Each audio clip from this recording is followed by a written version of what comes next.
하나님의 복을 받는 귀한 해가 되시기를 바랍니다.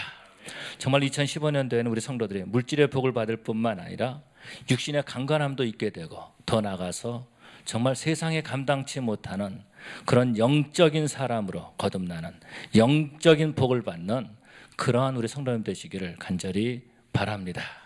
저는 우리 성도들이 정말 이 땅에 살면서 복받은 성도들이 되기를 위해서 새벽마다 기도를 합니다. 교회 나와서 예배를 드렸는데 복받은 증거가 없다면 그것처럼 마음 아픈 일이 어디 있겠습니까? 그래서 정말 2015년도에는 우리 성도들의 하나님의 복을 받아가지고 그 복을 증거하는, 그 복을 가지고 이 땅을 섬기는 그런 우리 성도들이 되어야 될 줄로 믿습니다. 그래서 2015년도를 시작하면서 저는 마태복음에 있는 주님의 말씀을 가지고 시작을 했습니다. 산상수훈 가운데서 특별히 마태복음 5장에 나와 있는 팔복의 말씀을 가지고 계속해서 말씀을 나누고 있습니다. 우리 성도들이 이 땅에 살면서 정말 복받은 성도들 되어야 되겠다, 그런 마음이 간절하기 때문이죠. 3주 전에 우리는 하나님의 말씀을 배울 때에 심령이 가난한 자는 복이 있나니 천국이 저희 것이며 라는 말씀을 배웠습니다. 그리고 지난주에는 애통하는 자는 복이 있나니 저가 위로를 받을 것이며 라는 말씀을 배웠습니다. 오늘 우리가 하나님의 말씀을 읽었습니다. 온유한 자는 복이 있나니 저가 땅을 기업으로 받을 것이며 라는 말씀이죠.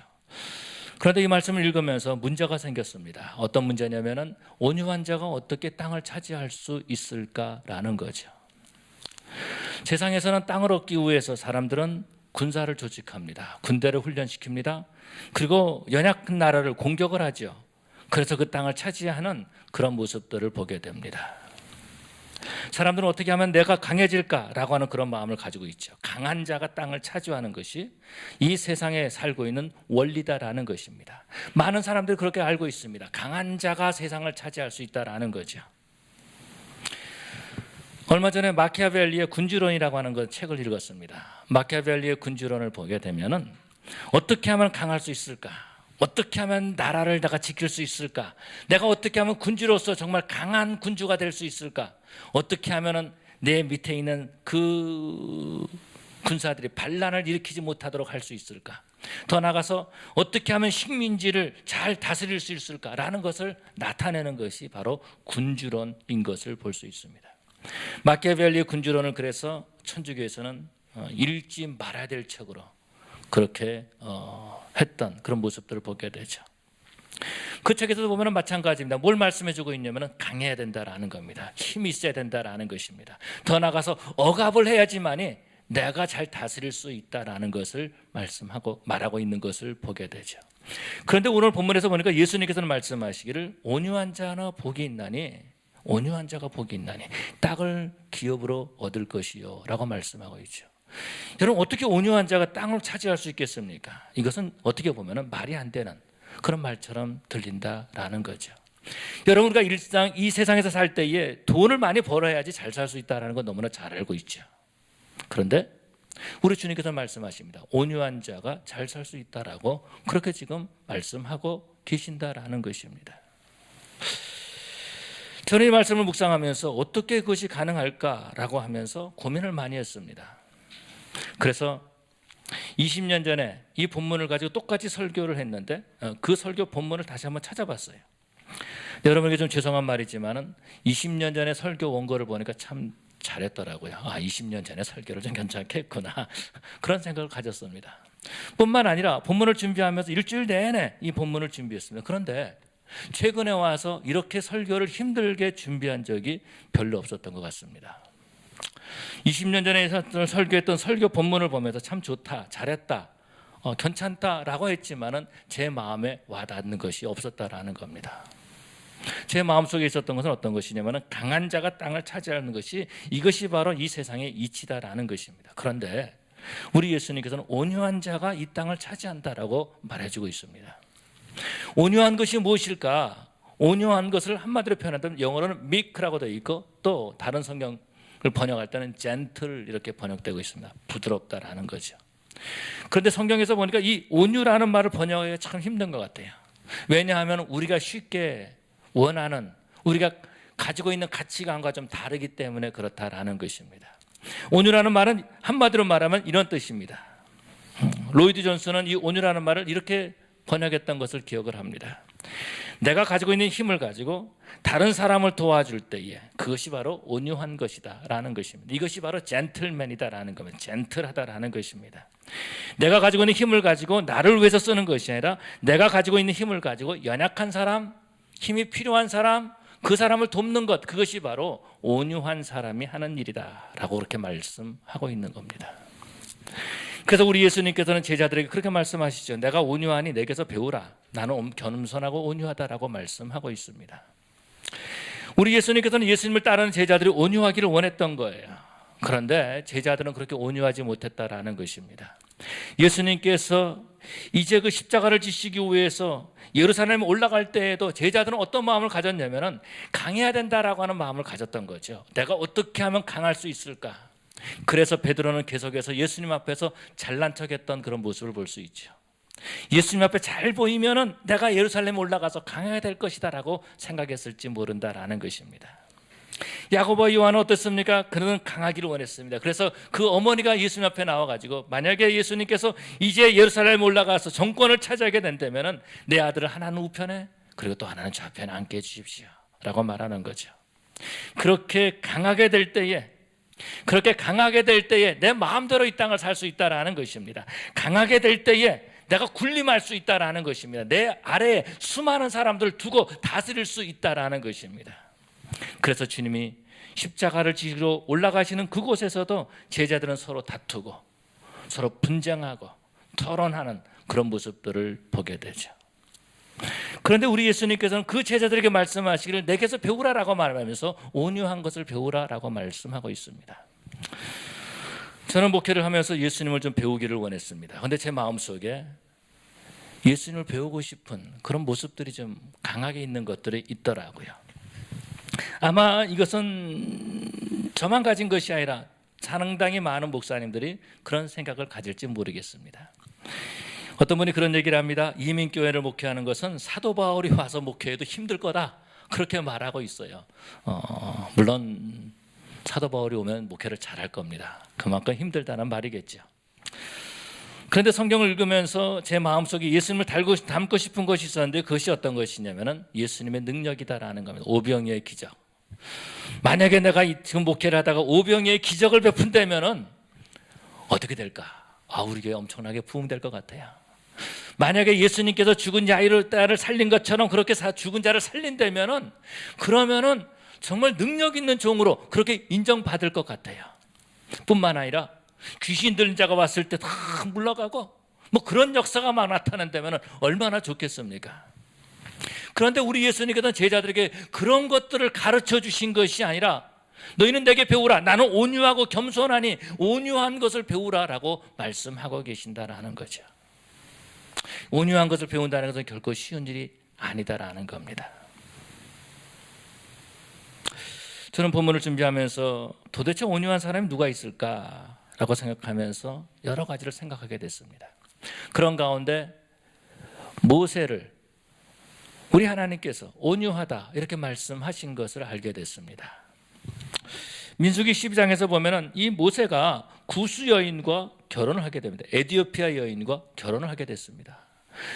모세의 누나인 미리암과 이 모세의 형인 그런 그 아론이 모세를 비방한 것입니다. 하나님께서 모세에게만 말씀하시더냐? 저렇게 에티오피아 여인과 구스 여인과 결혼한 그 모세를 우리가 또 따라야 되느냐? 라고 하면서 불평하기 시작하고 원망하기 시작한 것입니다. 하나님께서 모세에게만 말씀하시더냐? 우리에게도 말씀하지 않더냐? 우리가 모세보다 그래도 좀 낫지 않느냐? 이제는 모세를 지도자가 아니라 우리가 이스라엘의 지도자가 되자. 그런 마음이 미리암과 이 아론에게 있었다라는 거죠. 바로 그때에 우리 하나님께서 미리암과 이 아론을 부르십니다. 그러면서 말씀하시는 모세는 온유한 자다라고 말씀하시죠. 그러고 난 다음에 우리 하나님께서 급하게 모세와 아론과 미리암을 부르십니다. 그러고 난 다음에 거기서 놀라운 사건이 일어나는데 그것이 어떤 것이면 하나님께서 미리암과 아론을 부르는 거예요. 모세는 뒤에 있게 되고. 그랬을 때 아마도 모세는 그런 생각을 가졌을지 모르겠어요. 이제 내가 끝났나 보다. 하나님께서 정말로 나를 쓰지 않으시고 이제는 저 미리암과 아론을 쓰시나 보다 이렇게 생각했을지 모른다라는 것입니다. 그런데 우리 하나님께서 미리암과 아론을 부르셔가지고 말씀하시기를 모세는 내 집에 충성된 자라라고 말하십니다.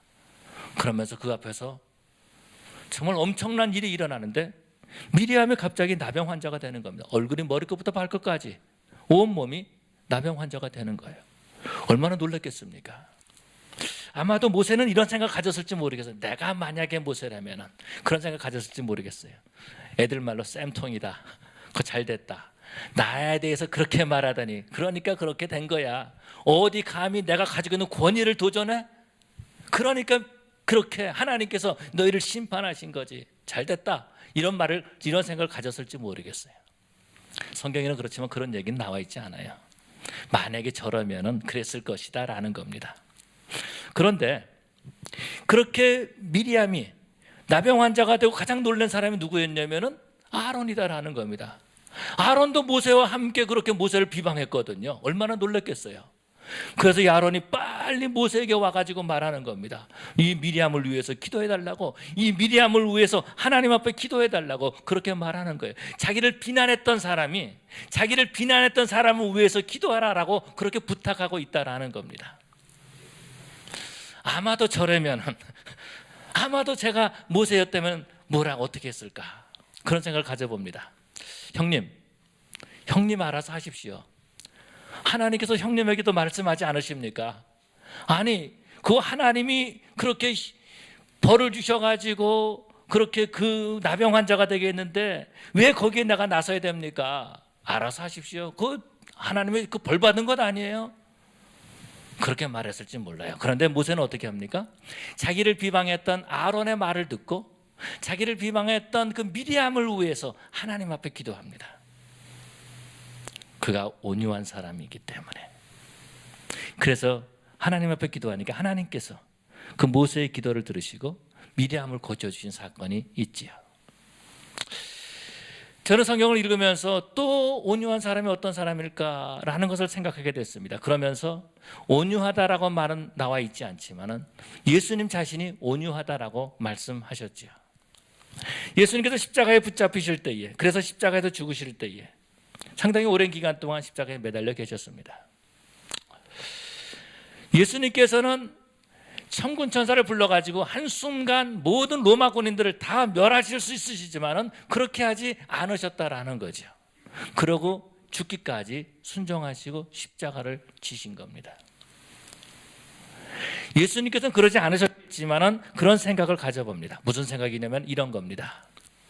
예수님께서 못이 박히실 때에 얼마나 아프셨겠어요. 창으로 찔림을 받았습니다. 머리끝부터 발끝까지 피를 흘리셨습니다. 재치게 맞으셨습니다. 그때마다 무슨 생각을 하셨을까? 글쎄요, 저는 그런 생각이 들더라고요. 이제 여기까지 순종하고 천군 천사를 불러서 여기서 끝낼까? 내가 이만큼 했으면 됐지, 여기서 끝낼까? 여러분, 이런 생각을 참 많이 하셨을 것 같아요. 왜냐하면은 좀 여러분에게 좀 솔직한 고백을 드린다면은 제가 그럴 때가 많이 있었거든요. 목회는 여기서 끝내고 이제 나도 목사를 그만두고 좀 세상 일을 해볼까? 그런 생각을 참 많이 가져봤어요. 정말 그런 생각을 많이 가져봤어요. 왜냐하면은 이 서든 캘리포니아 목사님들이 얼마나 많이 계십니까? 내가 아니어도 목회할 사람 많이 있는데 왜 나까지 이렇게 막 해야 되나, 그런 마음을 가질 때가 많이 있었다라는 거예요. 그런데 여러분, 우리 예수님께서 십자가를 지시면서 그런 모든 유혹을 다 물리치시고 죽기까지 십자가를 지시고 그리고 우리 죄를 용서해 주셨다라는 거죠. 이것이 바로 주님의 온유한 마음이다라는 겁니다.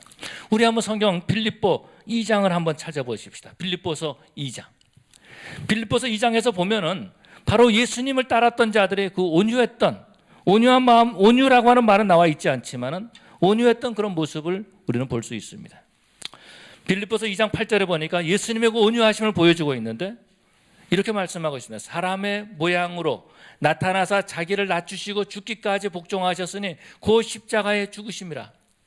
예수님께서는 분명히 십자가에서 내려오실 수 있는 분이십니다. 하나님이십니다.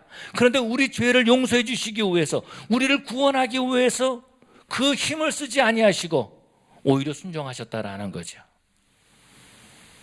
이 모습을 본받으라는 것입니다. 그래서 사도 바울은 이 모습을 본받은 거죠. 그래서 그가 복음을 증거합니다. 그러면서 빌립보서 2장 17절에 보니까 이렇게 말씀하고 있죠. 사도 바울이 자기 자신에 대해서 말하기를 만일 너희 믿음의 재물과 섬김 위에 내가 나를 전제로 드릴지라도 나는 기뻐하고 너희 무리와 함께 기뻐하리니 라고 말하죠. 사도 바울이 자기 자신의 생명을 바쳐서 정말 자신이 죽음의 자리에 들어간다 할지라도 너희가 구원받는다면은 나는 그것으로 더 기뻐한다라고 말해주고 있습니다. 사도 바울이 얼마나 많이 배운 사람입니까? 그 힘을 자기를 위해서 쓴 것이 아니라 온전히 복음을 증거하기 위해서 썼다라는 거죠. 희생했다라는 겁니다. 그렇게 안 해도 될 사람이에요. 그가 매질을 안 맞아도 될 사람이고 감옥에 갇히지 않아도 될 사람이다라는 거예요. 그런데 자기를 구원하신 그 하나님의 사랑, 그 은혜를 전하기 위해서 그는 옥에 갇히고 그리고 어려움을 겪는 모습을 보게 되죠. 그리고 사도 바울이 영으로 나왔다라고 하는 그의 그 영적인 아들이라고 하는 디모데에 대해서 이렇게 말씀하고 있습니다. 빌립보서 2장 22절에 보니까 이렇게 말씀하십니다. 디모데의 연단을 너희가 안 하니 자식이 아버지에게 함같이 나와 함께 복음을 위하여 수고하였느니라. 이 디모데도 보면은 그렇게 수고했다라는 것입니다. 그렇게 하지 않아도 되는데 그 힘을 가지고 잘 먹고 잘 살 수 있는데 복음을 증거하기 위해서 그렇게 했다라는 거죠. 이것이 어떤 겁니까? 온유한 모습이다라는 겁니다. 온유한 자의 마음에서, 온유한 마음에서 나온 모습이다라는 거죠. 그러고 난 다음에 또 이렇게 말씀하고 있습니다. 25절에 보니까 그러나 에바브로디도를 너희에게 보내는 것이 필요한 줄로 생각하노니 라고 말하죠. 에바브로디도를 너에게 보낸다라고 말합니다. 그런데 이 에바브로디도에 대해서 말하기를 27절에 보니까 빌립보서 2장 27절에 그가 병들어 죽게 되었으나 하나님이 그를 긍휼히 여기셨고 그뿐 아니라 또 나를 긍휼히 여기사 내 근심의 근심을 면하게 하셨느니라. 이 에바브로디도는요 정말 그 죽음의 위기에까지 들어갔던 아파가지고 그랬던 사람이에요. 쉬어야 될 사람이다라는 겁니다. 그런데 빌립보 성도들을 만나러 가는 거예요. 사명을 가지고 가는 거예요. 왜 그래요? 그 마음에 주님의 마음이 있기 때문에, 온유한 성품을 닮아갔기 때문에 그런 거죠. 여러분, 오늘날 교회가 이 온유함을 잃어버린 그런 모습을 볼 수 있습니다. 저는 이 본문을 준비하면서 너무나 힘들었어요. 최근에 정말 이번처럼 설교를 준비하기 힘든 적이 별로 없었어요. 왜냐하면 이 온유하다라는 말이 내게 와닿지 않았기 때문에 그런 거죠. 20년 전에 설교 노트를 보고도 여러 가지 책을 보고도 와닿지 않는 부분들이 너무나 많이 있었어요. 그런 가운데 지난번에 수양관에 있을 때에 제가 무슨 요일인지는 모르지만은 한 2시쯤 어떤 분으로부터 전화가 왔어요. 내가 지금 너희 교회 앞에 있다. 그런데 차에 가스를 넣어야 되니까 가스비를 좀 달라라고 말하는 겁니다. 근데 사실 이런 전화가 한 달에 한 평균 한 2번, 많으면 3번, 더 많으면 4번 이렇게 와요. 그래서 제가 그분에게 항상 했던 말, 미안하다. 그리고 내가 지금 아웃 오브 타운에 있다. 진짜 아웃 오브 타운에 있었으니까 교회에서 한 2시간 반 정도 떨어진 데 있었으니까 그렇게 얘기를 했어요. 그랬더니 이분이 하는 말이 뭐냐면 요즘 교회가 뭐냐는 거예요. 도대체 교회가 뭐냐고 그렇게 말하는 거예요. 그러면서 저한테 화를 내면서 하는 말이 내가 지금 20군데 전화를 거는데 다 하는 말이 미안하다라고 말하는 거예요. 도와주는 사람이 아무도 없다라는 거예요. What kind of church you are 막 그러는 거예요. 그래가지고 할 말이 없더라고요. 미안하다. 그랬더니 모든 목사님들이 다 미안하다 그러고 전화를 끊었다라는 거예요. 그래서 저도 전화를 그렇게 끊고서는 미안하다. 어떻게 하냐? 미안하다. 그랬더니 그분이 전화를 끊으면서 저한테 God bless you 그러는 거예요. 그래서 전화를 끊었어요. 전화를 끊고 난 다음에 생각이 머리에 탁 떠오르더라고요. 에이, 간판에 전화번호를 없애버려야지. 그런 마음을 딱 가졌어요. 그런데 그때 주님께서 저한테 주신 말씀이 네가 온유하지 못해서 그런 거야 라고 하는 겁니다. 내가 온유하지 못하기 때문에 그런 마음을 갖는 거예요. 내가 어떻게 하면 도와줄 수 있을까? 라는 마음을 가져야 되는데 이게 목사가 그게 아니고 에이, 간판에 전화번호를 지워버려야지. 그랬더니 주님이 저한테 주신 말씀은 그거예요. 네가 온유하지 못하기 때문에.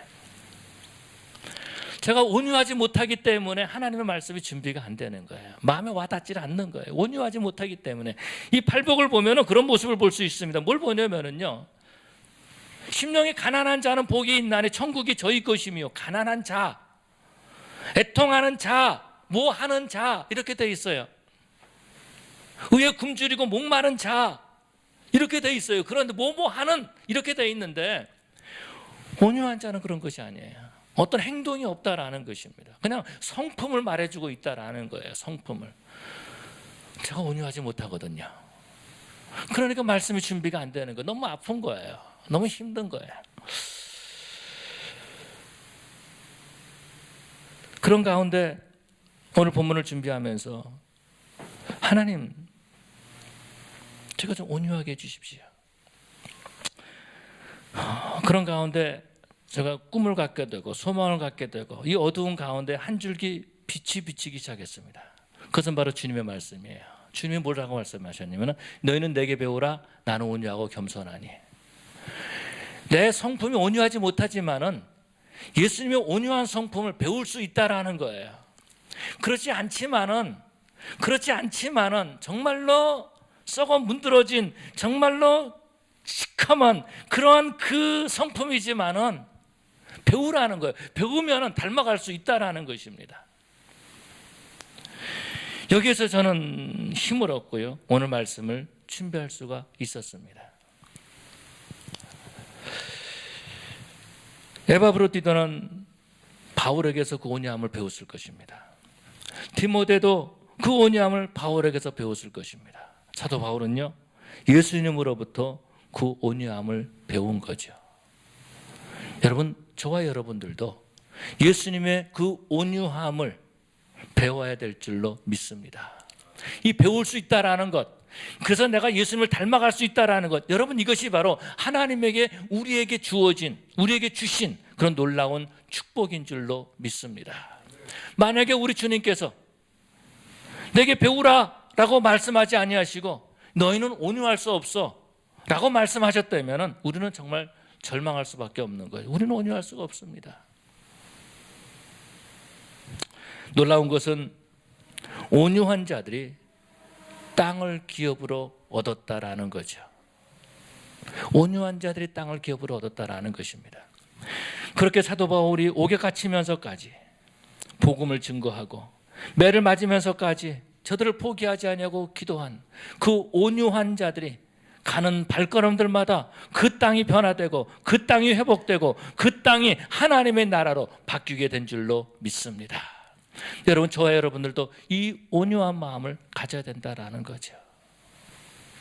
이 온유한 마음을 배워야 되는데, 주님으로부터 이 온유한 마음을 배워야 되는데 우리는 배우려고 하지 않는다라는 것입니다. 우리는 어떤 생각을 갖냐면은 온유한 자체를 이해하지 못하는 거예요.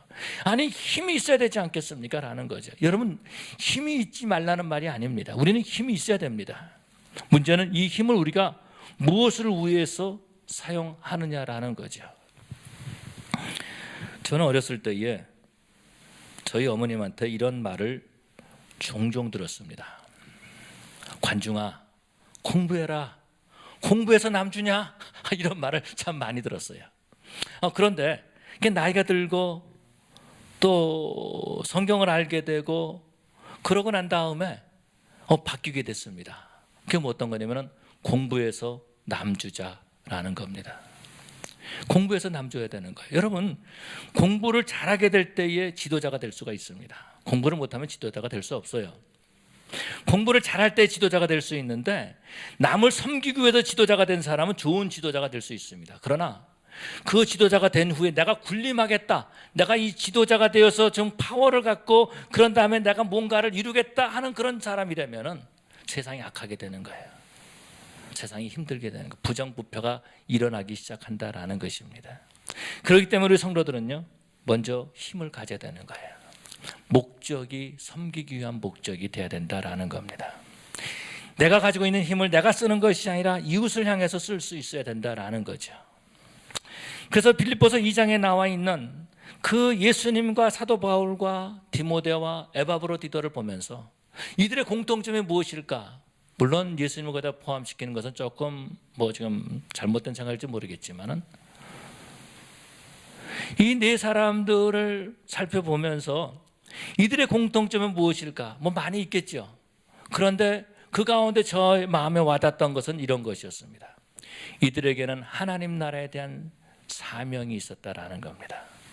우리 예수님께서도 이 땅에 복음을 증거하는 사명이 있었고요. 사도 바울도요, 이 땅에 복음을 증거하는 사명이 있었고요. 디모데도 이 땅을 복음화하는 사명이 있었고, 에바브로디도도 그 빌립보 교회 성도들이 하나님 앞에 바로 서고자 하는 그 땅이 정말 하나님 나라가 이루어지기를 원하는 그런 사명이 있었다라는 겁니다. 여러분, 사명이 있는 자들의 그 심령이 바로 온유하게 되는 줄로 믿습니다. 그래서 우리가 사명을 잃어버릴 때가 있어요. 그래서 그 복음을 증거하는 데 사명이 있는 것이 아니라 그 내가 가지고 있는 힘을 가지고 내 배를 채우고 내 욕심을 채우고 내 야망을 채우려고 한다면은 온유함은 사라지게 된다라는 겁니다. 교회도 마찬가지예요. 오늘날 온유함을 잃어버린 교회가 얼마나 많이 있습니까?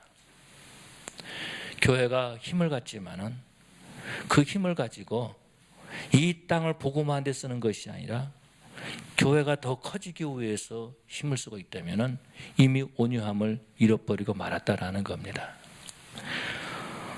죄송합니다. 제가 목사지만은 목회를 하면서 목회를 해가지고 내가 좀 잘 살아야 되겠다. 내가 좀 부자로 살아야 되겠다. 만약에 제가 그런 마음을 조금 있을 것 같아요. 근데 정말 많이 있다면은 저는 온유함을 잃은 사람이에요. 온유하지 못한 사람이에요. 온유를 잃어버리면 거기에는 썩은 냄새가 나는 거예요. 온유함을 잃어버리면 그 땅이 부패하기 시작한다라는 겁니다. 온유한 자들이 가는 그 발걸음은, 그 발걸음에 닿는 그 땅은 하늘나라로 만들어지지만, 하나님의 나라로 만들어지지만, 온유함을 잃어버린 사람들이 가는 그 발걸음에게는 어둠과 사탄의 세력이 만들어지게 된다라는 거죠. 한국의 역사를 보면은 초대 한국의 복음을 증거하러 왔던 선교사들을 볼 수 있습니다. 보면은 위튼 칼리지를 졸업하거나 아니면 무디 바이블 칼리지를 졸업하고 무디 인스티튜트를 졸업하고 아니면은 캐나다 신학교를 졸업했던 젊은 청년들이 한국에 선교사로 왔습니다. 처녀의 몸으로 대학을 졸업하고 온 사람들도 있고 또 결혼하자마자 한국의 복음을 증거하러 온 사람들도 참 많이 있습니다. 그런데 그 당시에 그 선교사들의 나이를 보면은 22살, 23살, 24살 그래요. 우리가 보기에도 어린 나이 아니에요? 어리지 않아요? 그런데 그 마음속에 온유함이 있었습니다. 복음을 증거하고자 하는 사명이 있었어요. 그 사람들이 왔을 때에 여러분, 미국 교회에서, 캐나다 교회에서 얼마나 한국을 위해서 기도했겠어요. 그 부모님들이 얼마나 기도했겠어요. 그런데 한국의 조선이라는 땅에 배를 타고 몇 개월 동안 배를 타고 조선이라는 땅에 도착했습니다. 그런데 아이들이 따라다니면서 눈이 파랗다고 막 찔러봅니다. 뿐만 아니라 분명히 사람인데 머리가 노랗다 그래가지고 동물 취급하는 겁니다. 코가 좀 크다 그래서 막 잡아당겨 봅니다. 얼마나 이것이 인격적인 모독입니까? 만약에 여러분에게 누가 가가지고 그 스파니시나 아니면 타민족 흑인이나 누가 와가지고 너 왜 눈이 까매 그러고 막 찔러본다거나 코를 막 잡아당겨 본다거나 그리고 사람 취급을 안 한다면 어떻겠어요? 그런데 그들은 어린 나이임에도 불구하고 그러면서도 복음을 증거했어요. 그 수치심을 겪으면서까지 복음을 증거했어요. 왜? 조선이라는 나라에 그리스도가 들어가야 되기 때문에, 조선이라는 그 땅이 하나님의 나라로 바뀌어야 되겠다는 그 사명 하나 가지고 그들은 복음을 증거하는 모습을 보게 됩니다. 저는요, 오늘 본문에 있는 이 온유한 자는 복이 있나니 저희가 땅을 기업으로 얻을 것이며 라고 하는 말씀이 어떻게 보면 미완성 설교라고 저는 말씀드리고 싶어요. 저는 본문을 준비하면서 그런 생각을 가졌습니다. 그렇다면 우리 교회는 어떻게 섬기기 위해서 힘을 가질 수 있을까? 아니, 우리가 가지고 있는 힘은 어떤 것일까? 라는 것을 생각하게 됐습니다. 여전히 생각 중이에요. 어떤 교회에서는 일주일에 한 번씩 홈리스 피플들을 위해서 다운타운에 가서 그냥 섬기는 일을 하고 있다는 말을 들었습니다. 몇몇 사람이 하겠죠. 돈이 드는 것도 아니고 시간만 내면 되는 거예요. 그런 일을 해볼까? 아니면 다른 일을 해볼까? 여전히 전화 올 때마다 I'm sorry 그렇게 끝낼까? 이것이 과연 그 사람이 말한 것처럼 그것이 오늘날의 교회일까? 예, 온유함을 잃어버린 교회는 그런 교회라고 말할 수 있어요. 주님이 원하시는 교회는 어떤 교회일까? 우리가 가지고 있는 힘을 가지고 정말 이 땅을 복음화 하는데 우리가 정말 섬겨야 될 것이 어떤 것이 있을까? 저는 여러분에게 이런 부탁을 드리고 싶습니다. 여러분이 기도해 주시고 목사님 우리 교회에서 이런 것 할 수 있습니다 라고 말해 주시기를 바랍니다. 그러면 같이 생각하고 같이 기도하면서 우리가 정말 온유한 교회를 만들어갈 수 있는 그런 도구가 될 것입니다. 사람들은 그렇게 말합니다. 저도 그렇게 말합니다. 우리 교회는 약합니다. 물질적으로 약합니다. 우리는 약합니다. 사람이 없어서 약합니다. 그것이 입술에 너무 익숙해져 있습니다. 그런데 우리가 할 수 있는 무언가 있을 것이다. 왜? 그래서 주님께서는 나를 본받으라고 했으니까, 온유할 수 있으니까, 배우면 되니까 라는 그런 생각을 가졌습니다. 사랑하는 성도 여러분, 정말 우리 교회가 온유함이 회복되고 우리 성도들의 온유함이 회복됨으로 이 땅을 복음화하는데, 이 땅을 그리스도의 땅으로 만드는데, 정말 이 땅을 하나님의 나라로 만드는데 쓰임받는 그런 저 여러분 되시기를 간절히 축원합니다. 기도하시겠습니다. 우리 시간에 다 같이 일어나서 하나님 앞에 기도하십시다. 오늘 우리가 통성으로 크게 기도하지 않는다 할지라도 하나님, 내 삶의 온유함이 회복되게 해주시옵소서. 내가 일하는 목적이, 내가 땀을 흘리는 목적이, 우리 학생들은 내가 기도하는 목적이